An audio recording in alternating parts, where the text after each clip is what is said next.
Let's read source 1 for this investigation, and it's titled, Is There a Middle East? So, we're going to start by reminding ourselves what the central question is to see what our purpose is for reading this source. How should we define the Middle East as a region? Now, let's go to the attribution to find out where the source comes from. Article written in 1973 by Nikki Ketty with the title, Is There a Middle East? It was published in the International Journal of Middle East Studies, a journal for researchers who study the Middle East, both present day and its history.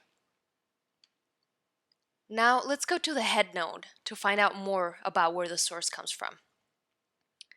Nikki Ketty was a history professor at the University of California, Los Angeles. She studied and specialized in Middle Eastern, Iranian, and women's history. She wrote many articles and books on the Middle East and also won many awards. During her career, she spent 3 years in Iran and traveled to the Middle East for a lot of her research. Okay, now we're ready to dive into the source itself, so let's read what Nikki Ketty wrote in her article. The Middle East is generally used today to cover the area stretching from Morocco through Afghanistan.